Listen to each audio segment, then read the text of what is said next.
chapter 9 is, the first part of it is pretty easy. We're going to be combining the linear stuff and the geometric stuff that we learnt in chapter 8.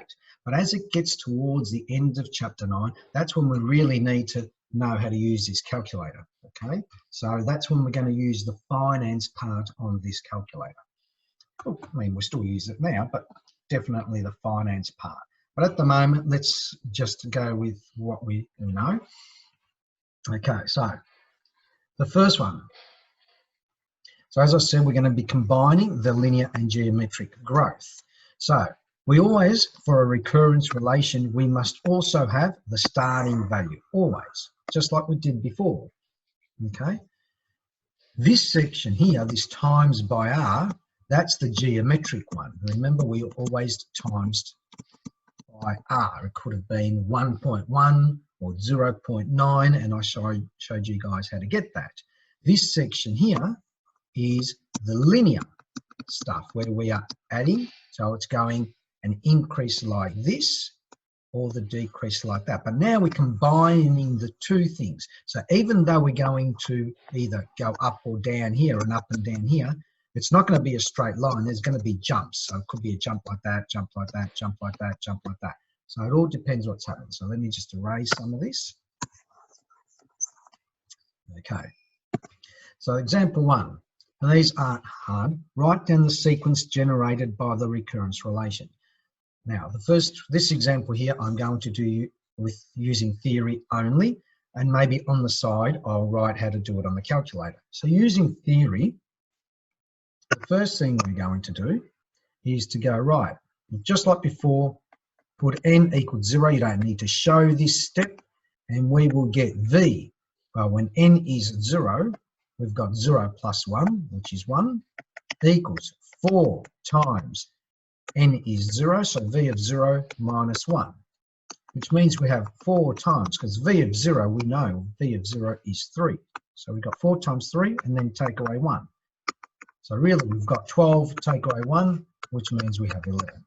So that's our v1. v1 equals 11. Now, they want us to do just a sequence. So we could do 3 or 4, doesn't say how many to do. So now I'm going to do v of 2. I'm not going to write every step here.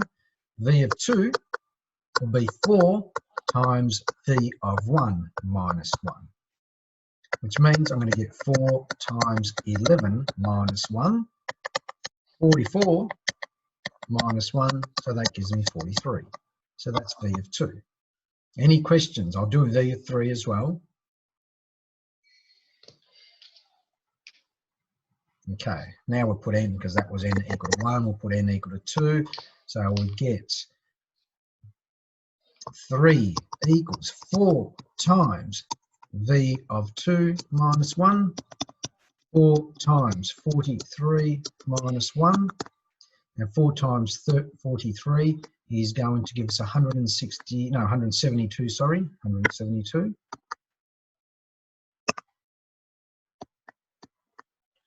Okay, 4 3s are 12, 16, 17, minus 1, so this gives us 171. So the sequence that we're going to write, because I'm running out of room, is really our starting value of 3, v of 1 is 11, v of 2, 43, v of 3, 171, etc.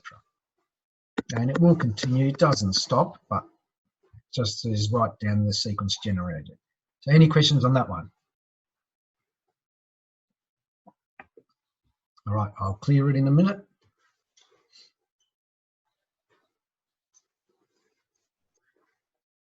Okay.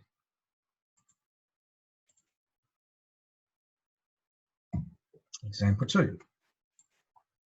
Example 2 says, the number of trout in the fish farm after n months. So that's important. We're talking about months, and we've written it as T of n, T being trout after n months, can be modelled using this recurrence relation. So there's our recurrence relation. Always has to have the T of 0 and the T, n plus 1, and the n. In this case, they told us it was T. Normally, we write it as V. Doesn't matter, we can use any letter.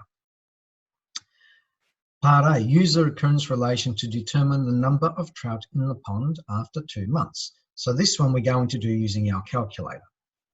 Now, the steps are further down, but I'm just going to talk you through it again. So get your calculator out and put 10,000 in there and press enter. And the 10,000 comes on the side here.